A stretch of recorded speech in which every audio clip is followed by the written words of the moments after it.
ইফালে পাকিস্তানক সমৰ্থন কৰিলে হ'ব গ্ৰেপ্তাৰ পুনৰ স্পষ্টকৈ ঘোষণা কৰিছে মুখ্যমন্ত্ৰী ডক্টৰ হিমন্ত বিশ্ব শৰ্মাই এতিয়ালৈকে 7জনক গ্ৰেপ্তাৰ কৰা হৈছে অন্য কেইবাজনকো আৰক্ষীয়ে বিচাৰি আছে প্ৰত্যক্ষ বা পৰোক্ষভাৱে পাকিস্তানক সমৰ্থন কৰিলে হ'ব গ্ৰেপ্তাৰ আইনৰ আশ্ৰয় লৈ এনে ব্যক্তিৰ বিৰুদ্ধে ব্যৱস্থা লোৱা হ'ব সামাজিক মাধ্যম বা আন মাধ্যমে হওক সমৰ্থন কৰিলে গ্ৰেপ্তাৰ কৰা হ'ব মুখ্যমন্ত্ৰী ডক্টৰ হিমন্ত বিশ্ব শৰ্মাই এই কথা স্পষ্টকৈ ঘোষণা কৰিছে আৰু এতিয়ালৈকে যেটো 7জনক গ্ৰেপ্তাৰ কৰা হৈছে গতিকে সামাজিক মাধ্যমত যিসকলে এক প্ৰকাৰ পাকিস্তানক সমৰ্থন কৰি বা বিতৰ্কিত বা বিৰূপ মন্তব্য কিছু আগবঢ়াই স্পষ্টকৈ ঘোষণা কৰিছে মুখ্যমন্ত্ৰী গতিকে সেই সকলক গ্ৰেপ্তাৰ কৰা হ'ব ইতিমধ্যে কিয়া উদাহৰণ আমি দেখিবলৈ পাইছো ধিঙৰ বিধায়ক আমিনুল ইছলামকো ইতিমধ্যে গ্ৰেপ্তাৰ কৰা হৈছে সমগ্ৰ বিষয়টোক লৈ বিৰূপ মন্তব্য কৰাৰ বাবে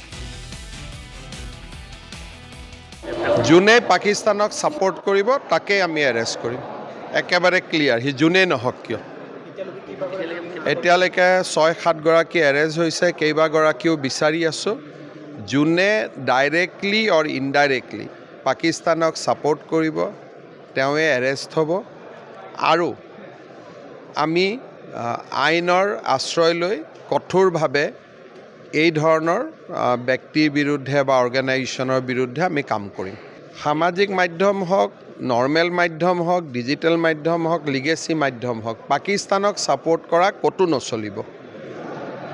এআইএডিএফ দলে আজি সংবাদমেল যোগে আমিনুল ইছলামৰ সমৰ্থনত তেওঁলোকে নহয় যোনে সমৰ্থন কৰিব তেওঁলোককো এৰেষ্ট কৰিব লাগিব গতিকে মই দেখা নাই দেখা পালে মই তেওঁলোককো ভৰাই দিব লাগিব